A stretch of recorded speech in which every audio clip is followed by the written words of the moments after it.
உனக்கு தெரியுமா? உனக்கு தெரியுமா? நான் முதல்ல போட்டு கொடுத்த சுலைமான் டீய அவர் எடுத்து குடிக்க ஆரம்பிச்சதோ உடனே என் முகத்தை தான் பார்த்தாரு. அது எனக்கு நல்லா ஞாபகம் இருக்கு. அதுவும் எனக்கு வெற்றிதான். நான் சமைக்கும் போது ஏஜே என் பக்கத்துல வந்தாரு. நான் என்னெல்லாம் பண்றேன்னு பார்த்தாரு. அதை எல்லாத்தையுமே ரசிச்சாரு. நானும் அவரை ரசிச்சேன். ரசிச்சியா? ஆமா, அவர் ஏன் புருஷன் தானே. பொண்டாட்டி பக்கத்துல புருஷன் நிக்கும் போது அவர் மனசு அப்படியே சந்தோஷப்படுறது பொண்டாட்டிக்கு நல்லாவே தெரியும். எனக்கும் அது தெரிஞ்சது. விஜய் ஹாசினி கூட சந்தோஷமா ஜாம் ஜாம்னு வாழ்றாரு. அதுல ஒண்ணும் குறைச்சல் கிடையாது அப்படின்னு நீ நினைச்சிட்டு இருக்க. நானும் அப்படித்தான் நினைச்சிட்டு இருந்தேன். ஆனா அது உண்மை இல்ல. ஹாசினி அவருக்கு கொஞ்சம் கூட பிடிக்கல. அவ பேசுறது பிடிக்கல, அவ நடந்துக்கிறது பிடிக்கல, அவ சமையல் போட்டியில கலந்துக்கிட்டதே அவருக்கு பிடிக்கலங்கிற மாதிரி தான் இருந்துச்சு. ஆனா அவ போட்டியில ஜெயிச்சிட்டாளே. உண்மை என்னன்னா எனக்கு திடீர்னு தலை சுத்த ஆரம்பிச்சிருச்சு. என்னால நிதானமாவே இருக்க முடியல. நான் சாப்பிட்ட மருந்து, மாத்திரை, என்னோட வேதனை, துக்கம், தனிமை, அழுக, இது எல்லாமே சேர்ந்து என்னன்னே பேர் சொல்ல முடியாத ஒரு நோயா மாறிடுச்சு. பிரியாணிய பினிஷ் பண்ண போற நேரத்துல அப்படி எனக்கு ஒரு மாதிரி ஆயிடுச்சு. நான் என்ன பண்றேன்னு எனக்கே தெரியல. தப்பா போயிட்டு இருக்கிறது என் கண் முன்னாடி எனக்கு நல்லா தெரியுது. ஆனா என்னால அதை கண்ட்ரோல் பண்ணவே முடியல. ஒரு நிமிஷம் எனக்கு என்ன பண்றதுன்னே தெரியல. தவிச்சேன். ஜெயிக்க வேண்டிய பிரியாணியை நானே கெடுத்துட்டேன். தப்பிச்சா போதும் நான் இங்க ஓடி வந்துட்டேன். ஆனா தோத்துட்டு கூட வருத்தப்படாம மனசுல சந்தோஷமா இருக்கேன். இந்த பர்வீன் சுல்தானா ஏஜேவோட மனசுல இருக்கா. எனக்கு நல்லா தெரியும். அவரை நான் மறுபடியும் சந்திப்பேன். அவர் கூட பேசுவேன். ஏஜேவோட என்னோட வாழ்க்கையை புதுசா ஆரம்பிப்பேன். இதுல எனக்கு எந்த சந்தேகமும் இல்ல. நான் சந்தோஷமா தான் இருக்கேன். என்னோட சந்தோஷத்துல நீயே பங்கெடுத்துக்க. நான் ஏஜேவை பார்த்து நான் தான் பிரபலின்னு சொன்னா என்ன கேட்பாரு? எங்க போன, எங்க இருந்த, ஏன் போன, ஏன் வரலன்னு நிறைய கேள்விகள் கேட்பாரு பிரபலி. எல்லாத்துக்கும் நான் உண்மையை சொல்லுவேன். பிரபலி, நீ அவனை தண்டிக்க விரும்பின. நான் எல்லா உண்மையும் ஒத்துக்க தான் போறேன். அப்ப நான் முட்டாளா இருந்தேன். ஏஜேவோட அருமை எனக்கு தெரியல. அவரை நான் இழந்த பிறகுதான், என்னோட இடத்துக்கு இன்னொருத்தி வந்த பிறகுதான் ஏஜேவோட அருமை எனக்கு தெரிஞ்சது. அவர் கூட வாழ நான் ஆசைப்படுறேன். அவர் எனக்கு கண்டிப்பா கிடைப்பாரு. மறுபடியும் ஏஜேவோட நான் வாழ்வேன்னு எனக்கு நம்பிக்கை இருக்கு. நடுவுல யாராவது குறுக்க வந்தா நீதான் பாத்துக்கணும். கண்டிப்பா. அழுவாத பிரபலி, அழுவாத ப்ளீஸ்.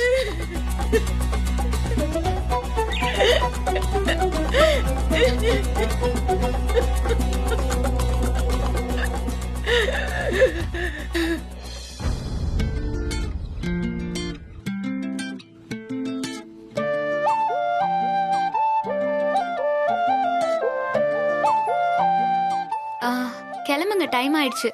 எங்க? எதுக்கு? உங்களை ஒரு இடத்துக்கு கூட்டிட்டு போறேன்னு சொன்னேன்ல. என்கிட்ட சொன்னியா? ஐயோ, அப்ப நான் உங்ககிட்ட சொல்லலையா? வேற யார்கிட்ட சொன்னேன்? பாட்டி கிட்ட சொன்னேன்னு நினைக்கிறேன். ஐயோ, அத நான் உங்ககிட்ட சொன்னேன்னு நினைச்சிட்டேன். சரி பரவாயில்ல, நீங்களும் கிளம்புங்க, போவோம். எங்க? எங்க போனோம்? உங்களுக்கு நான் ட்ரீட் கொடுக்கறேன். எவ்வளவு வேணாலும் சாப்பிடலாம், என்ன வேணாலும் சாப்பிடலாம். பார்ட்டி எதுக்குன்னு மட்டும் கேட்றாதீங்க. அப்புறம் இந்த ஹாசு ரொம்ப அப்செட் ஆயிடுவா. அப்புறம் நான் அழுவேன், நீங்க தான் ஆறுதல் சொல்லணும். எனக்கு ட்ரீட் எல்லாம் வேணாம். ஏன் வேண்டாம்? அப்ப நான் ஜெயிச்சதுல உங்களுக்கு சந்தோஷம் இல்லையா? இவ ஏன் ஜெயிச்சா, இவ ஏன் இன்னும் இந்த வீட்டை விட்டு போகாம இருக்கா அப்படின்னு தானே நினைக்கிறீங்க? அப்படிதானே? நான்லாம் போக மாட்டேன். என்கிட்ட இருக்கக்கூடிய ஒரு பெரிய மனுஷத்தனத்தை நீங்க புரிஞ்சுப்பீங்கன்னு நினைச்சேன். ஆனா நீங்க தான் புரிஞ்சுக்கவே இல்ல. என்ன வளர்ற? இல்ல, நான் என்ன சொல்ல வரேன்னா, தூர போ, நீ தூர போ, கிட்ட வந்துராத. ஓ, உங்களுக்கு வைரஸ் வேற அட்டாக் ஆயிருக்கா? கவர்மெண்ட் கிட்ட இன்ஃபார்ம் பண்ணணுமே. ஐயோ, அப்ப நீங்க தனிமையில இருக்கணுமே. ஏய், கொஞ்சம் சும்மா இருக்கியா? எனக்கு எந்த பிரச்சனையும் இல்ல. ஆனா நீ கிட்ட வந்தா ஏதாவது பிரச்சனை வந்துருமோன்னு எனக்கு பயமா இருக்கு. சரி, உன்கிட்ட ஏதோ ஒரு பெரிய மனுஷத்தனம் இருக்குன்னு சொன்னியே, என்னது இது? அப்படி கேளுங்க. ஏய், ஏய், ஏய், ஏய். கிட்ட வராத. சரி, நான் பெருந்தன்மையா நடந்துக்கிட்ட இந்த விஷயத்த நீங்க நோட் பண்ணவே இல்ல. பிரியாணி காம்படிஷன்ல நீ ஜெயிச்சிட்டா நீ செஞ்சதெல்லாம் நான் மறந்துடுவேன்னு நினைச்சியா? அது மட்டும் நடக்காது. அப்படியெல்லாம் நான் நினைக்கல. மறக்கிறதும் மன்னிக்கிறதும் மனுஷ குணம். ஆனா உங்களுக்கு இருக்கான்னு கேக்குறியா? இல்ல, அது உன் விஷயத்துல எல்லாம் ஒரு துளி ஒண்ணு கூட இல்ல. அப்போ நான் வீட்டை விட்டு போகணும் அப்படின்னு சொல்றீங்களா? என்ன நீங்க விரட்டி விட்டுருவீங்களா? டிவோர்ஸ் பண்ணிடுவீங்களா? வேற ஒரு கல்யாணம் பண்ணி குழந்தை பெத்துக்கிட்டு ஜாம் ஜாம்னு சந்தோஷமா இருப்பீங்களா? ஏய், நான் அப்படியெல்லாம் சொன்னேனா? அன்னைக்கு சொன்னீங்கல்ல, போட்டியில தோத்துட்டா நான் இந்த வீட்டை விட்டு போயிடணும்னு சொன்னீங்கல்ல. ஓ, கொஞ்ச நேரம் உன்கிட்ட பேசிட்டு இருந்தா எனக்கு தான் பைத்தியம் பிடிக்கும். நானே போறேன். நீங்க என் கூட வாங்க, நான் உங்களுக்கு ட்ரீட் தரேன். உன் ட்ரீட்டுக்கும் நான் ஆசைப்படல, நான் உன் கூட வெளியே வரவும் விரும்பல. இந்தா. என்னது இது? என்ன நடக்குதுங்க? இல்லப்பா, எனக்கும் ஹாசினிக்கும் ஒரு சின்ன போட்டி. உனக்கு ட்ரீட் தர போறேன்னு இவ சொன்னா. ஏஜே வந்தாருன்னா நானும் வரேன்னு சொன்னேன். ஏஜே வருவாருன்னு இவ சொன்னா. ஏஜே வரமாட்டார்னு நான் சொன்னேன். ஆனா இவ உறுதியா நீ வருவேன்னு சொன்னா. ஏஜே வரலன்னு சொல்லிட்டா நீங்க எனக்கு 500 ரூபாய் தருவீங்களான்னு கேட்டா நானும் தரேன்னு சொல்லிட்டேன். நீ வரலன்னு சொல்லிட்ட, அதான் நான் 500 ரூபாய் கொடுக்கறேன். நான் தோத்துட்டேன், கொடுக்கறேன். ஏய், இருங்க இருங்க. நீங்க நான் வரமாட்டேன்னு தானே சொன்னீங்க. இவ நான் வருவேன்னு தானே சொன்னா. அப்போ நீங்க தானே ஜெயிச்சீங்க. இல்ல ஏஜே, நீங்க எதுக்கு இவளுக்கு காசு கொடுக்குறீங்க? இல்ல. ஆமா, கரெக்ட். ஆமா, பாட்டி வரமாட்டீங்கன்னு தான் சொன்னாங்க, நான் வருவீங்கன்னு சொன்னேன். அப்போ நான் தானே தோத்துட்டேன். நான் தான் பாட்டிக்கு தரணும்ல.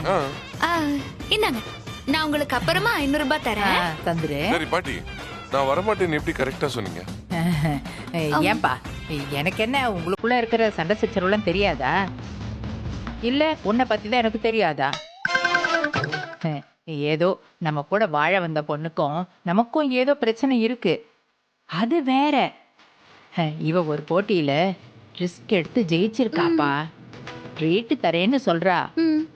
சரி போவோம் அப்படின்னு நினைக்கிற பெரிய மனுஷத்தனம் ஏஜே கிட்ட இருக்காது அப்படின்னு சொல்லிதான் நான் பந்தயமே கட்டினேன். என்ன பாட்டி, இவன் என்னன்னா இவனோட பெரிய மனுஷத்தனத்தை நான் புரிஞ்சுக்கவே இல்லை அப்படின்னு சொல்றான். நீங்க என்னன்னா எனக்கு பெரிய மனசே இல்லைங்கிறீங்க. ஆமாப்பா, இவகிட்ட ஒரு பெரிய மனுஷத்தனம் இருக்கு, அதை நீ நோட் பண்ணவே இல்லப்பா. நோட் பண்ணி என்ன பண்ணணும்? தஞ்சாவூர் கோயில் கல்வெட்டுல செதுக்கி வைங்க, வருங்கால சந்ததிகள் பார்த்து பரவசப்பட்டு. ஏய், ஆமா ஆமா ஆமா, கொஞ்சம் அமைதியா இருமா. நாங்க தான் முக்கியமான விஷயம் எல்லாம் பேசிட்டு இருக்கோம்ல. ஏன்பா, நீ இவள போட்டியில தோத்தா இவள நீ வீட்டை விட்டு போன்னு சொன்னல. ஆனா பதிலுக்கு இவ நான் ஜெயிச்சா என்ன செய்வீங்கன்னு உன்னை கேட்கவே இல்லையே. அதான்ப்பா பெரிய மனுஷிதானோ. இவ குடுக்கற ட்ரீட்டுக்கு நீ வரமாட்டேன்னு சொல்றது ரொம்ப சின்ன பிள்ளைத்தனமா இருக்குப்பா. ஹலோ பாட்டி, என்ன விட்டா பேசிட்டே போறீங்க? நான் அவ்வளவு கேவலமானவன் எல்லாம் இல்ல. அப்ப ப்ரூவ் பண்ணுங்க ஏஜே. எப்படி ப்ரூவ் பண்ணணும்? என்னோட ட்ரீட்டுக்கு வாங்க. சரி வரேன்.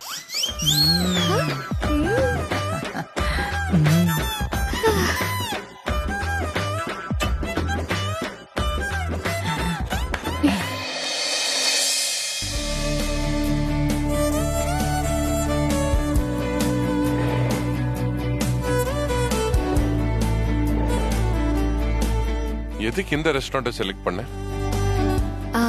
இந்த ரெஸ்டாரண்ட்ல வச்சுதான் என்னோட ஃப்ரெண்ட் ஒருத்தி நீ எந்த மாதிரியான ஆளை கல்யாணம் பண்ணிக்க போறேன்னு கேட்டா.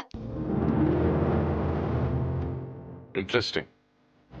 உன் ஃப்ரெண்டுக்கு நீ என்ன பதில் சொன்ன? அது சொல்லு. தன்னோட வருங்கால கணவன் எப்படி இருக்கணும்னு ஒவ்வொரு பொண்ணுக்கும் ஒவ்வொரு எதிர்பார்ப்பு இருக்கும். என்ன மாதிரி? கட்டிக்க போறவன் அழகா இருக்கணும், அம்சமா இருக்கணும், இன்னும் நிறைய இருக்கணும், நல்லா படிச்சு நல்ல வேலையில இருக்கணும். கட்டிக்க போறவன் வீட்டுல மாமியார் நாத்தனார் இந்த எந்த தொந்தரவும் இல்லாம இருக்கணும். கட்டிக்க போறவனுக்கு எந்த கெட்ட பழக்கமும் இல்லாம தன்னை சுதந்திரமா இயங்க அனுமதிக்கணும் அப்படி இப்படின்னு என்னென்னமோ யார் யாரோ சொல்லுவாங்க. புருஷன்கிட்ட பெண்கள் எதிர்பார்க்கிற அந்த எதிர்பார்ப்பு ஓரளவுக்காவது பூர்த்தி ஆயிட்டா அவங்க திருமண வாழ்க்கை நிம்மதியா இருக்கும். என்ன அப்படி பாக்குறீங்க? நான் ஏதாவது உளறேனா? இல்ல இல்ல வளரல, தெளிவா தான் பேசுறேன். நீ சொல்லு. கணவன் கிட்ட தன்னோட எதிர்பார்ப்பு ஒரு பொண்ணுக்கு ரொம்பவும் குறைஞ்சதுனாதான் அவங்க வாழ்க்கை பிரச்சனையாகும். டைவர்ஸ் அது இது அப்படி இப்படின்னு போவாங்க. சரி, உன்னோட வருங்கால கணவன் கிட்ட உன்னோட எதிர்பார்ப்புகள் என்னென்ன இருந்தது? நான் என்ன தெரிஞ்சுக்க விரும்புறேன்னா, நீ எதிர்பார்த்ததுன்னா உனக்கு கிடைச்சது என்ன? நான் எதிர்பார்த்ததை பத்தி நான் எதுவும் சொல்ல விரும்பல. ஏன்னா நான் எதையுமே எதிர்பார்க்கல. அப்படின்னு சொன்னா யாரும் நம்ப போறதும் இல்ல. வாழ்க்கையில எந்த விஷயமும் நாம தீர்மானிக்கிறது இல்ல. நான் எதுக்கு உங்களை பார்க்க வந்தேன், யாரோ உங்களை கல்யாணம் பண்ணிக்க சொன்னாங்க, யாருக்காகவோ எதுக்காகவோ நான் உங்க மனைவியா வாழ்ந்தேன். அப்படி வாழும்போது நீங்க தான் நான் என் மனசுல ஆசைப்பட்ட ஆள்னு எனக்கு புரிஞ்சுது. அதுக்கு பிறகுதான் நான் உங்களை நேசிக்கவே ஆரம்பிச்சேன். என்ன அப்படி பாக்குறீங்க? நான் சொல்றதுல உங்களுக்கு நம்பிக்கை இல்லையா? சொல்ல வந்ததை ஃபுல்லா சொல்லி முடி, அதுக்கப்புறம் நான் பேசுறேன். எவிடன்ஸ் எடுக்க வந்தேன், உங்களை ஜெயிலுக்கு அனுப்ப வந்தேன். நான் பொய் கூட சொன்னேன். ஆனா இது எல்லாமே உண்மையா இருந்தாலும் அது எதுவுமே ஏன் விருப்பத்தோட நடக்கல.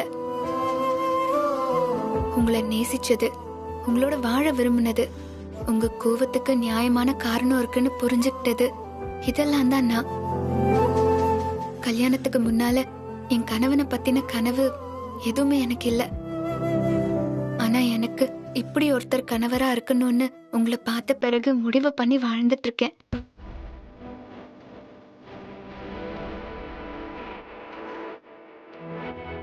காதலிச்சு கல்யாணம் பண்ணவர் சிலர், சிலர் கல்யாணம் பண்ணிட்டு காதலிப்பாங்க. நான் அந்த ரகம். ஆனா கல்யாணத்துக்கு பிறகு ஒரு பொண்ணுக்கு ஒரு தல காதல் இருக்கக்கூடாது. ஆனா எனக்கு அது இருக்கு. அப்படி அமைஞ்சது வேதனையாவும் இருக்கு. அதை சரி பண்ணதான் இன்ன வரைக்கும் நான் போராடிட்டு இருக்கேன். நான் என்ன நினைக்கிறேன்னா,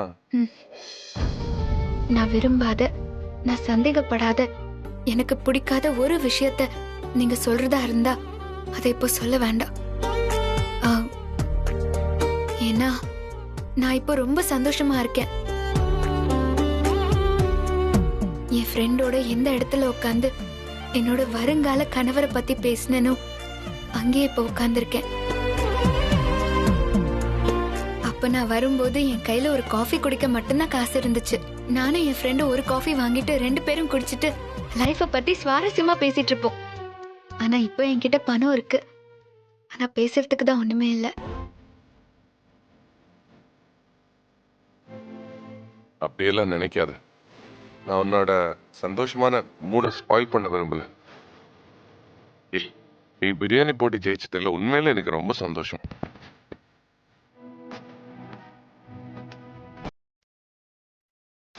நீ என்னை விட்டு போன பிறகு நீ எப்படி மேனேஜ் பண்ணுவேன்னு எனக்கே கொஞ்சம் பயமா இருந்தது. ஆனா இப்போ அந்த பயம் இல்லை. ஏன் தெரியுமா? என்னோட ரெஸ்டாரண்ட்டை நீ அவ்வளோ நல்லா பார்த்துக்கிட்ட. உன்னாலையும் ஒரு சின்ன கடை ஆரம்பிச்சு என்ன மாதிரி ஒரு பெரிய செயின் ஆஃப் ரெஸ்டாரண்ட்ஸா கொண்டு வரலாம் அப்படிங்கிற நம்பிக்கை எனக்கு இருக்கு.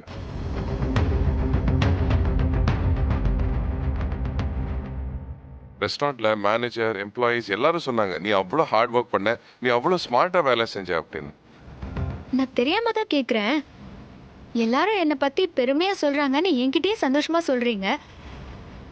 நீங்க உண்மையிலேயே சந்தோஷப்படுற மாதிரி என்கிட்ட ஒரு நல்ல விஷயமும் இல்லையா?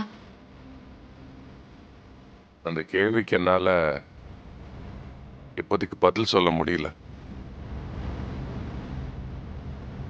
ஒவ்வொரு தடவையும் நீ செஞ்ச துரோகம் தான் என் கண்ணுக்கு முன்னாடி வருது. அடிக்கடி அடிக்கடி அதே தான் நான் யோசிச்சுட்டு இருக்கேன். I'm sorry. அதனால தான் சொன்னேன், அதை பத்தி எல்லாம் பேச வேணாம், வேற ஏதாவது சந்தோஷமா பேசலாம், ஜாலியா இருக்கலாம்னு. இது உன்னோட சக்சஸ் மீட், உன்னோட success party. Let's be happy. ஏதாவது ஜோக் சொல்ல.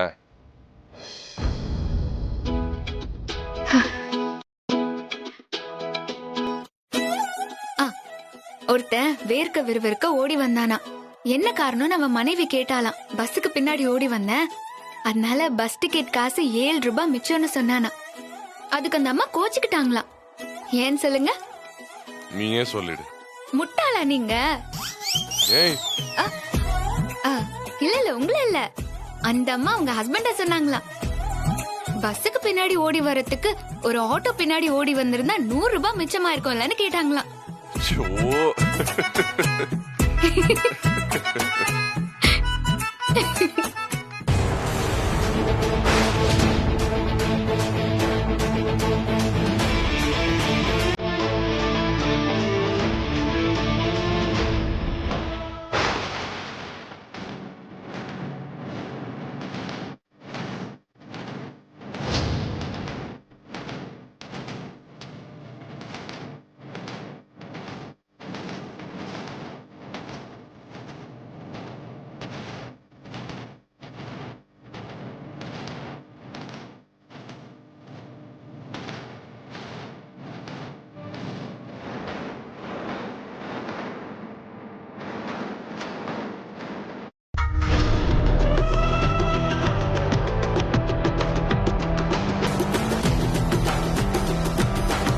இது ஏஜிவோட காராச்சே.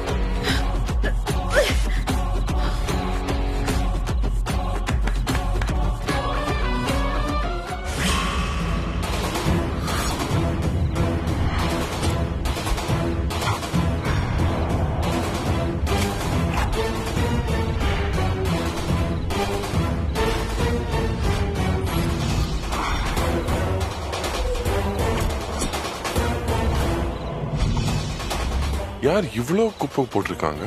மரத்து மேல இருந்து கூட இவ்ளோ இலை விழாதே. யாரா இருப்பா? யாரோ வேணும்னே செஞ்ச மாதிரி இருக்கு. எனக்கும் தெரியல.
போன் ரிங் ஆயிட்டே இருக்கு. எதுக்கு எடுக்காம இருக்கீங்க? தெரியும்.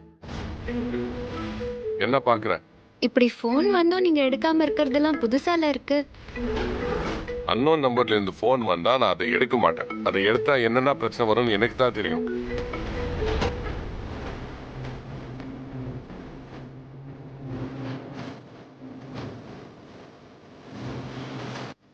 ஃபோன் எடுக்க மாட்டேங்கிறாரு. மெசேஜ் பண்ணி பார்க்கலாம்.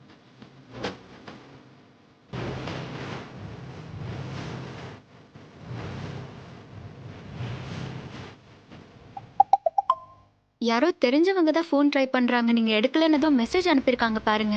அவங்க தான் அனுப்புறாங்கன்னு உனக்கு தெரியுமா? பேசாம உன் வேலை பார்த்துட்டு போயேன்.